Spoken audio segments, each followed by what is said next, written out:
A alegria no Senhor, um dos sinais de que Jesus está presente no lar. Essa palavra, queridos, ela tem dois objetivos. O primeiro é nos levar a compreender a diferença entre uma alegria que é circunstancial, da alegria no Senhor. Nos levando a reconhecer a verdadeira força espiritual que nasce do entendimento da palavra e da restauração promovida por Deus. Nós vamos entender o contexto de Neemias, mas nós vamos perceber que foi porque eles entenderam a palavra que foi ensinada, que eles foram celebrar e eles foram se alegrar em Deus. Percebemos aqui então que a alegria no Senhor não é uma alegria circunstancial, momentânea, não é uma questão relacionada a um momento feliz, mas é uma alegria que está baseada ao entendimento da palavra de Deus e do que ela tem para nos dizer, como que um convite para uma vida cheia de significado e cheia de valor, independente das circunstâncias. Vamos lá, pense comigo. Dias maravilhosos. O Senhor está presente, cuidando de você.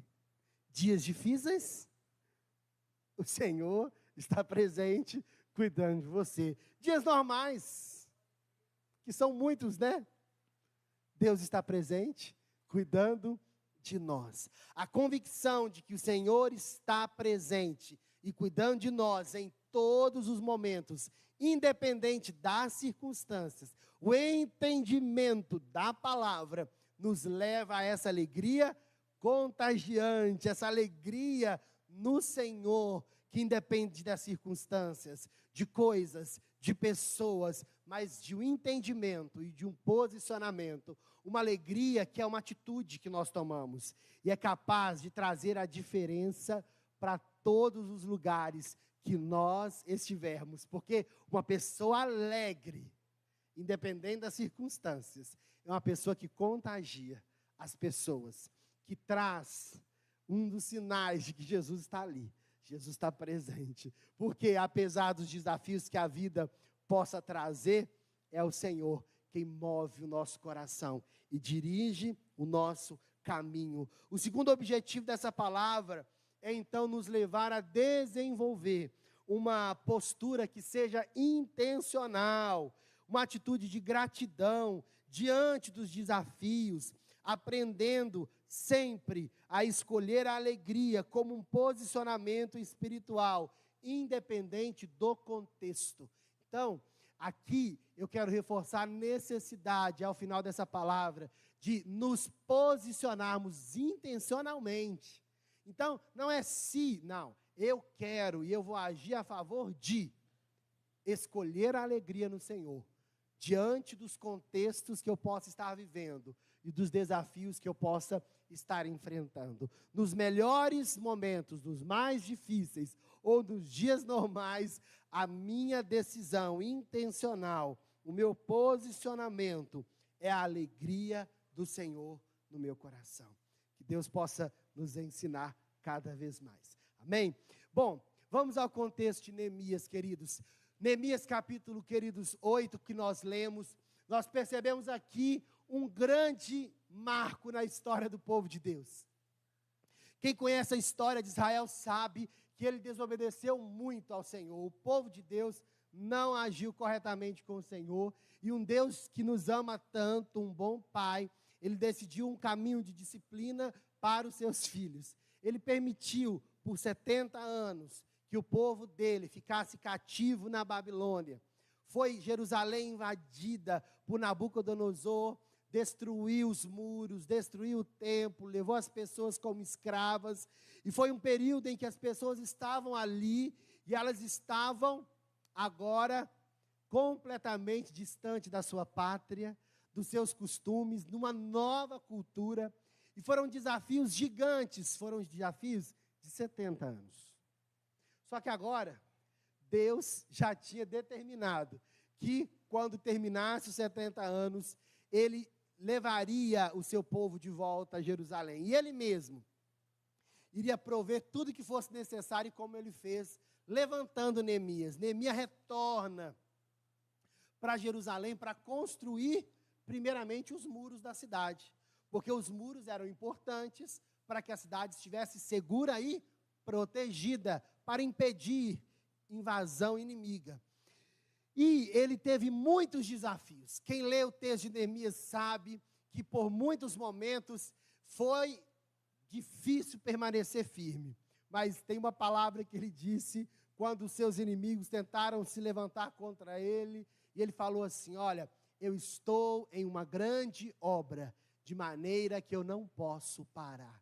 Ele não deu ouvidos para os motivos errados, para as pessoas que se levantaram, ele não gastou a sua energia com coisas que não valiam a pena. Neemias simplesmente, ele se posicionou a favor do que ele estava fazendo para o Senhor. E agora, Neemias capítulo 8, o muro está pronto.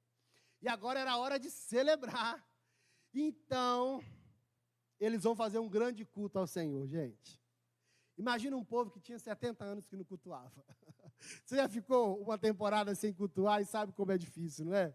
Você fica com uma saudade de ir para a igreja, de adorar o Senhor, de celebrar. E exatamente isso que aconteceu com o povo. Quando eles começaram a ouvir as Escrituras, Esdras começou a ler a palavra, a lei do Senhor, e eles cultuaram ao Senhor. Queridos, aquele foi um momento muito marcante, porque não era 1, 2, 3 anos, era 70 anos sem cultuar o Senhor, e a Bíblia fala que eles começaram a chorar. Foi um pranto gigante, sabe por quê? Porque o contexto deles era difícil demais. Eles viveram um tempo muito difícil na Babilônia como escravos, e agora vinham as memórias dos avós, dos pais que contavam como era o Senhor, como os pais contavam a lei do Senhor, e tudo aquilo começou a encher o coração deles, e a Bíblia conta que eles prostravam e choravam, e está tudo bem, a gente vai entender um pouco mais esse contexto com um texto da Escritura, mas houve uma palavra de Neemias para aquele povo. Quando nós voltamos para o texto, por favor, Neemias capítulo 8, versículo de número 9, a Escritura vai dizer, olha, então o governador Neemias, o sacerdote e escriba Esdras e os levitas que instruíam o povo disseram o quê? Não se lamentem, nem chorem num dia como esse. Hoje é um dia consagrado ao Senhor, o seu Deus, pois todo o povo chorava enquanto ouvia as palavras da lei. Entendeu o contexto, gente? Era difícil, não era? Quer ver uma coisa? Veja Salmos de número 137. Vamos voltar nesse aqui depois. Vamos colocar Salmo 137 para vocês verem como que era a vida na Babilônia. Salmo 137, veja. Junto aos rios da Babilônia, esse é um salmo daquela época, sentamos e choramos ao nos lembrarmos de Sião. Pusemos de lado nossas harpas, as penduramos nos galhos dos salgueiros. Os que nos levaram cativos queriam que nós cantássemos, nossos opressores exigiam uma canção alegre. Cantem para nós uma das canções de Sião. Mas como poderíamos cantar as canções do Senhor estando em terra estrangeira? Até aqui.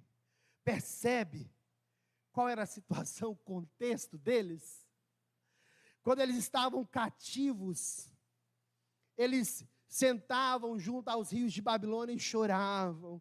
E eles lamentavam, as pessoas dali pediam para que eles cantassem, porque a alegria era sempre uma das características do povo do Senhor. Cante umas das canções que vocês cantavam lá na terra de vocês, mas eles estavam completamente desolados. Eles perderam a sua identidade, o seu talento, calaram a sua voz. Quando você vê as harpas colocadas nos salgueiros e eles lamentando, é porque eles estavam em um estado em que eles se encontravam completamente desamparados, sem força, sem capacidade. Mas aí, em Neemias capítulo número 8, há uma história diferente. Deus agora mudou a sorte do povo, Deus agora despertou eles, e o comando do Senhor foi: para de chorar, para de lamentar. O lamento é para o tempo que você estava na Babilônia, mas agora é tempo de nos alegrarmos. Vamos para Salmo 126, veja como ele vai nos dizer então, quando o povo volta de Sião.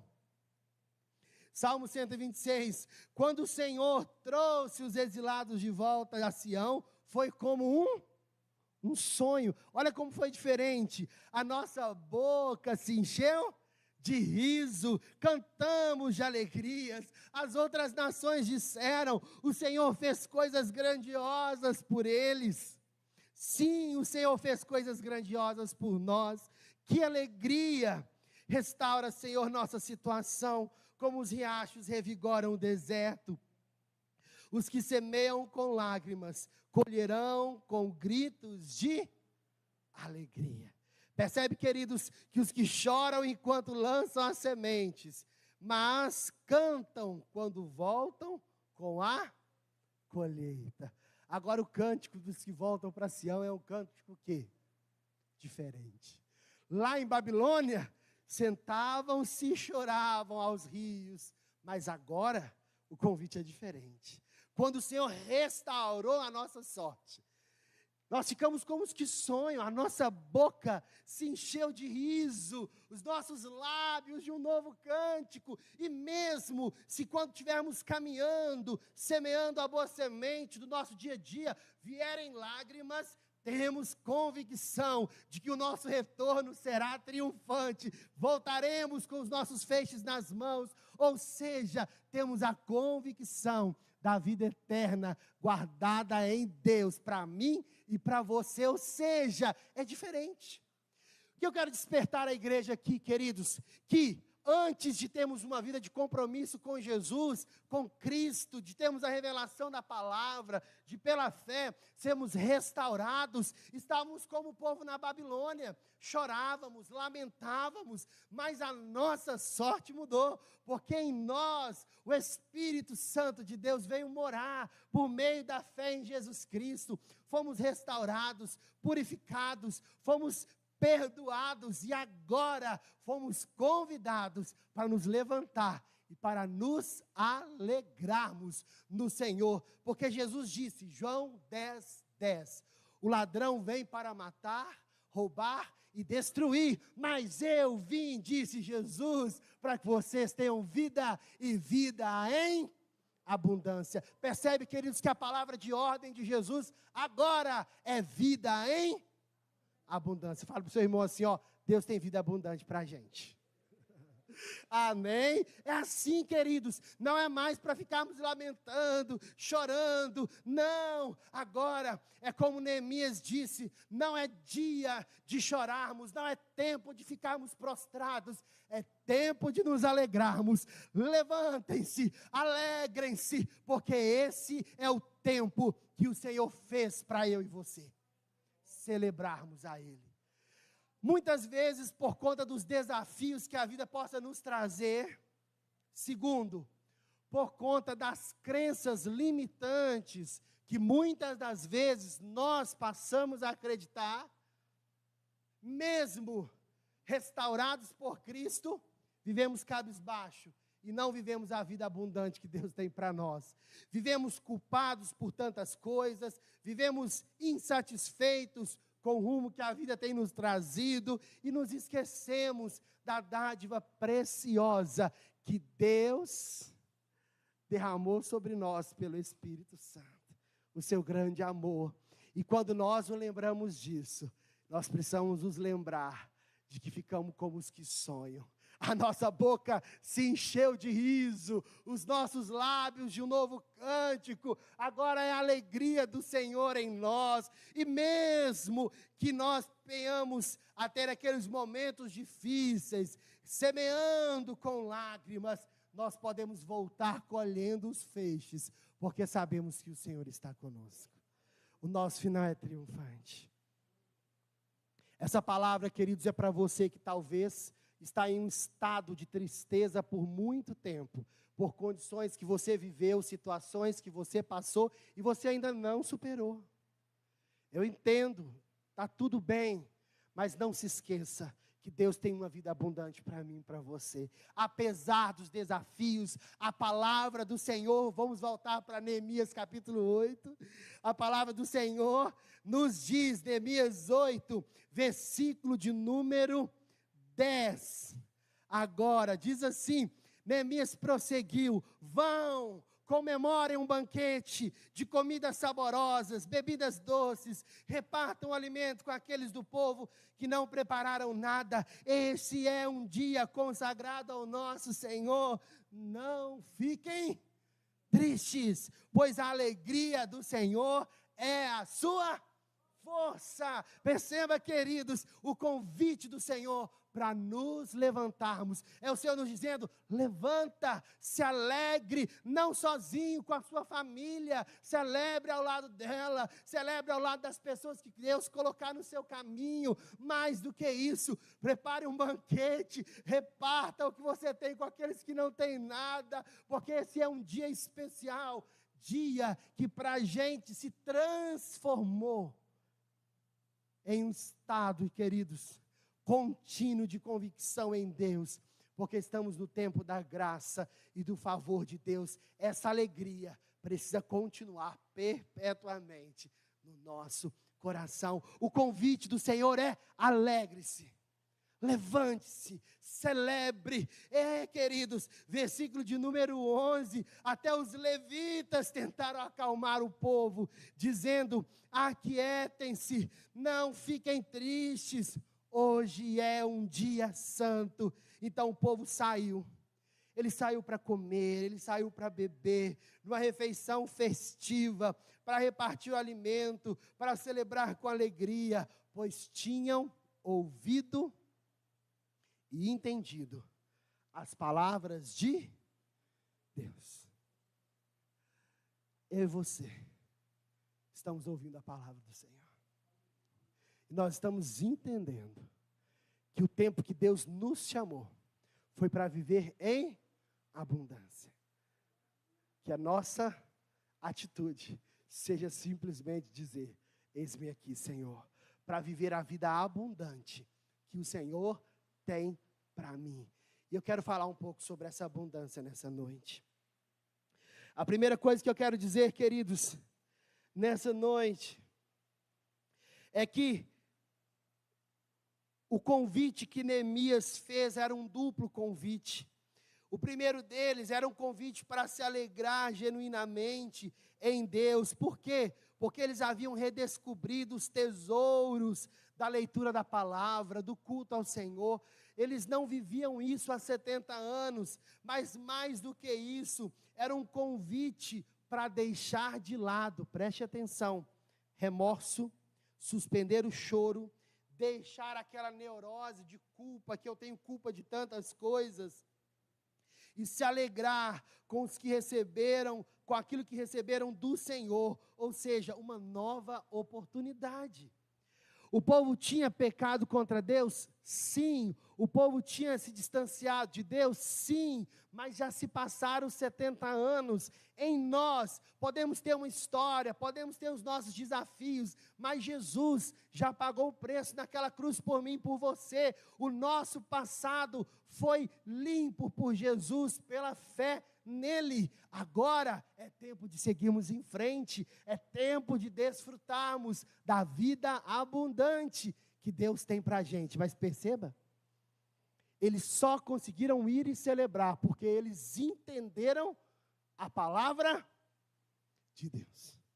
Se nós mantermos o nosso coração, o pensamento de que Deus está zangado com a gente, Deus está triste com a gente, de que não tem jeito, não há como perdoar o nosso passado, não há como consertar o que nós precisamos na vida, crenças que são limitadoras, isso vai como que se isentar da nossa vida a certeza da palavra de Deus, mas se abrirmos o nosso coração para uma mudança na nossa mente e entendermos que não há passado que não possa ser restaurado por Jesus, não há história difícil que não possa ser transformada com Jesus, e até mesmo situação difícil que não possa ser enfrentada com a alegria do Senhor. Nós precisamos seguir em frente, queridos.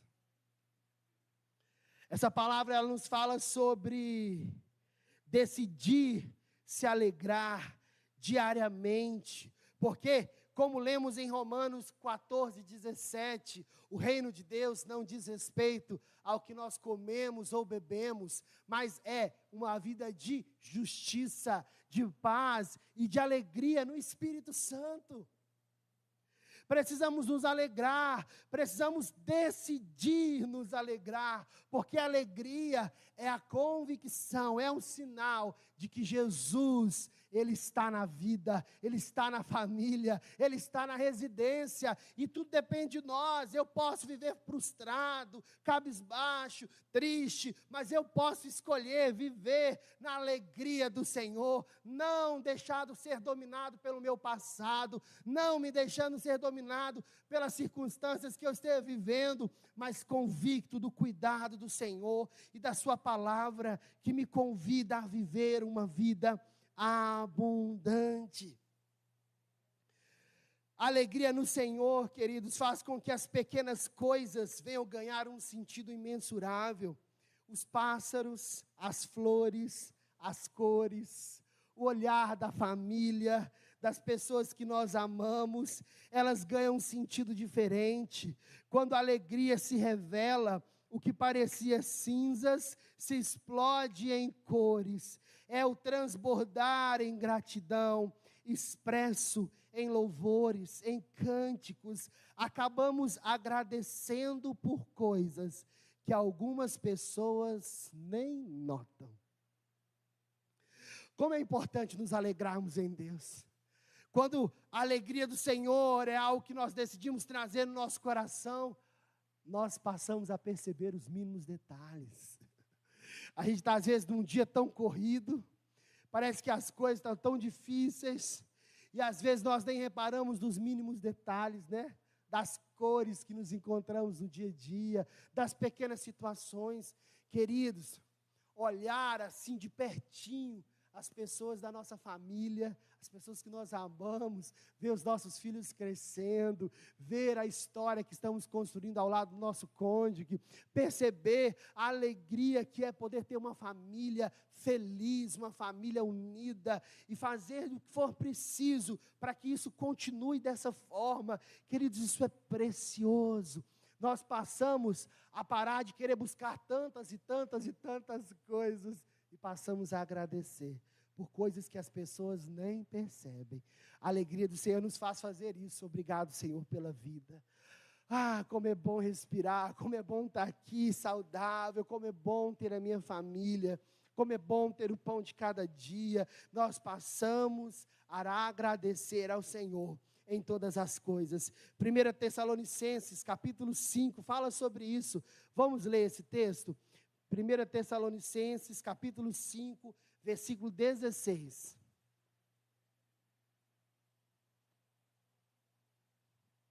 Estejam sempre alegres, nunca deixem de orar. Sejam gratos em todas as circunstâncias, pois essa é a vontade de Deus para vocês. Em Cristo Jesus. É um convite, queridos. Alegrem-se sempre. É essa alegria que move o nosso coração, é essa alegria que, inclusive, mesmo nos momentos mais difíceis que nós possamos enfrentar, nós sabemos que Deus está presente.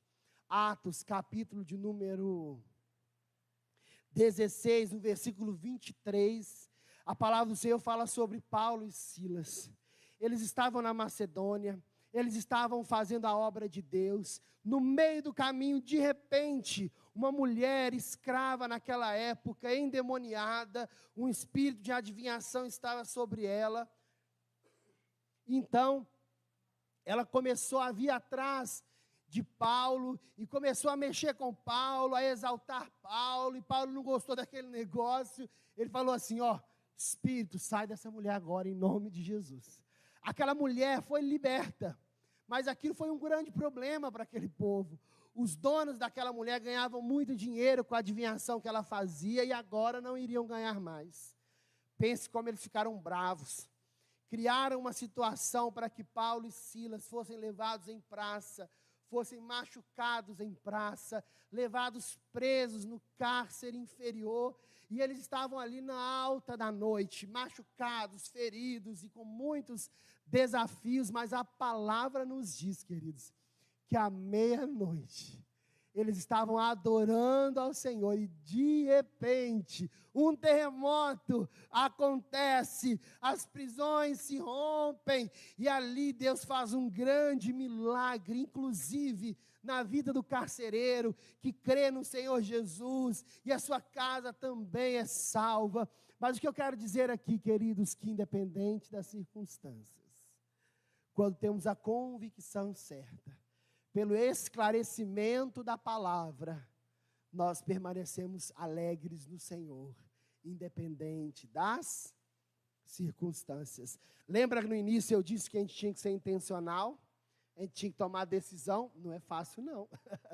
Não é fácil porque os desafios chegam. Não é fácil porque Paulo e Silas, quando estavam ali sendo machucados, eles devem ter gemido de dor, deve ter sido muito difícil. Talvez a mente tivesse pensado assim, mas o Senhor nos mandou fazer aqui, eu fiz a obra do Senhor e agora eu estou sofrendo. Talvez a gente se questione de tantas questões, porque não é fácil, mas se nós formos intencionais em lutarmos para manter a alegria do Senhor no nosso coração, nós iremos desfrutar do que ela tem para nos dar. E é uma imensidão de benefícios que podemos receber da parte do Senhor. Último texto, Filipenses capítulo 4, dos versos 4 ao 8. Alegria no Senhor é uma alegria que nos eleva a um nível de consciência celestial gigante. É uma alegria que nos aproxima da vontade de Deus para nós. Quando Jesus orou e ele disse, que venha o teu reino e que seja feita a tua vontade aqui na terra, como é feita no céu, com certeza é porque ele queria nos convidar para desfrutar essa alegria no Senhor. Veja o texto, Filipenses 4:4. Alegrem-se sempre no Senhor. Repito, alegrem-se. Que todos vejam que vocês são amáveis em tudo o que fazem. Lembrem-se de que o Senhor virá em breve. Não vivam preocupados com coisa alguma. Em vez disso, orem a Deus, pedindo aquilo que precisam e agradecendo-lhe por tudo que Ele já fez. Então vocês experimentarão a paz de Deus, que excede todo entendimento, e guardará o seu coração, a sua mente, em Cristo Jesus. Por fim, irmãos, quero lhes dizer só mais uma coisa: concentrem-se em tudo que é verdadeiro, tudo que é nobre, tudo que é correto, tudo que é puro, tudo que é amável, tudo que é admirável. Pensem no que é excelente e digno de louvor. No primeiro versículo ele disse: alegrem-se no Senhor. Alegrem-se no Senhor. É uma alegria que não é condicionada a coisas. Não é condicionada a pessoas. Não é condicionada a situações. É uma alegria que ela está no Senhor e em quem Ele representa em nossas vidas. Se você tem muito claro na sua vida de que você tem um Deus que é por você em todos os momentos. É essa alegria que paira no seu coração. Se você tem convicção da palavra e sabe que Ele nunca te deixará, que Ele jamais irá te desamparar, você pode com convicção dizer que você está desfrutando da alegria no Senhor. E é uma alegria que vai desencadeando muita coisa, gente. Voltando no texto, vocês vão perceber, versículo de número 5, de Filipenses 4, sejam amáveis uns com os outros. Veja bem, que todos vejam que vocês são amáveis em tudo que... Uma alegria tão profunda no seu interior, que agora, você não fica bronco com as pessoas, assim, sabe? Fazendo bravo assim, sabe? Pelo contrário, agora as pessoas vão perceber que nós somos amáveis, porque a alegria do Senhor está aqui, ó. Mais do que isso, versículo 6, eu não vou ficar preocupado. Tem gente que só vive preocupado com muita coisa, preocupado com o orçamento familiar, preocupado com os filhos, preocupado com o casamento, preocupado com o ministério, preocupado com a saúde, preocupado é a gente. Mas agora a alegria do Senhor, ela está em mim, eu tenho essa convicção pelo esclarecimento da palavra, então eu não vou andar preocupado, não. Eu vou fazer um negócio. Em vez disso, orem a Deus. Espera aí. É só orar. Orem a Deus pedindo aquilo de que precisam. E agradecendo por tudo que já fez. Alegria, ela me torna amável. Alegria manda embora a preocupação. Agora alegria ativa uma fé sobrenatural. Porque eu não vou preocupar mais. Eu só vou fazer uma oração e pronto. Porque quando eu orei, agora eu tenho certeza das coisas que eu não vejo, mas eu tenho convicção daquelas que eu espero. É fé. Eu sei que eu tenho um Deus que é comigo e Ele está trabalhando a meu favor, então não vou andar preocupado por coisa alguma. Eu vou apresentar ao Senhor. E mais do que ter uma fé sobrenatural, eu vou desenvolver a gratidão no meu coração. Sejam gratos, como diz o texto, em todas as coisas, agradecendo ao Senhor por todas as coisas. Versículo de número 7 agora para a gente, por favor. Então, olha o que a decisão de uma alegria no Senhor desencadeia.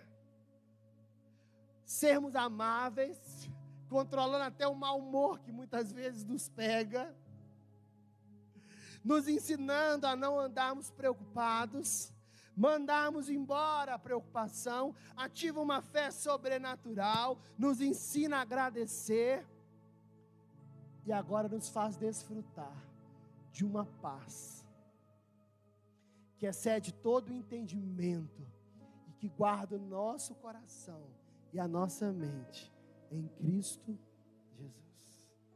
Uma paz que as pessoas não entendem, e não tem nem como explicar, ela excede todo o entendimento. É uma paz que só se você já viveu, você sabe. Se você vive, você sabe. Eu tenho essa paz no meu coração, uma paz que excede todo o entendimento, e que guarda o nosso coração em Cristo Jesus. Olha o que o último versículo diz, queridos. Olha como é intencional essa alegria. Olha como a gente tem que tomar a decisão de. Então, versículo 8, por favor. Por fim, irmãos, quero dizer só uma coisa. Olha o que essa alegria faz. Tomem uma decisão, façam o seguinte: concentrem-se em tudo o que é verdadeiro, concentrem-se em tudo o que é nobre, concentrem-se em tudo o que é correto, concentrem-se em tudo o que é puro, tudo que é amável, tudo que é admirável. Pensem no que é excelente e digno de louvor. A palavra de Deus é perfeita. Ele ensina a gente assim, o passo a passo, e no final ele fala assim, ó, sua mente vai te sabotar. Você vai ter uma mente que vai querer te sabotar, a ficar pensando na pior situação, no pior cenário, de que não vai ter jeito, de que não vai dar certo, que você não vai conseguir, que ninguém te ama, que não dá certo para você, que você não tem ministério, que as coisas não vão dar certo, e pá. Mas agora Deus fala assim, ó, tem um negócio, está aqui, só mais uma coisa, concentrem-se naquilo que é bom, naquilo que é excelente. Perceba que qual que é a maior atitude que eu e você precisamos tomar, se nós realmente desejamos manter a alegria do Senhor no nosso coração. Precisamos ter o pensamento certo, o pensamento excelente. Por isso eu quero finalizar dizendo, queridos, a vida é muito desafiadora para a gente, mas nós precisamos lutar pela alegria. Lute pela alegria, apesar dos desafios da vida. Lute, não demore se levantar, não demore se reerguer, faça o que a palavra diz, pense no que é excelente, pense com esperança na palavra, acredite em um Deus que está cuidando de você. Levante-se, levante-se diante dos desafios que a vida possa trazer, queridos. Lute pela alegria do Senhor. Sabe por quê? Porque Deus, Ele já decidiu a vida que eu e você precisamos ter. Uma vida abundante. Porque Deus amou o mundo de uma maneira tão especial, que entregou o seu único Filho, Jesus Cristo, para que todo aquele que nele crê, não venha perecer, não venha viver uma vida triste, vazia, sem sentido, mas venha viver uma vida abundante, uma vida cheia de significado, cheia de valor, para mim e para você. Vamos agradecer ao Senhor por essa alegria, amém? Vamos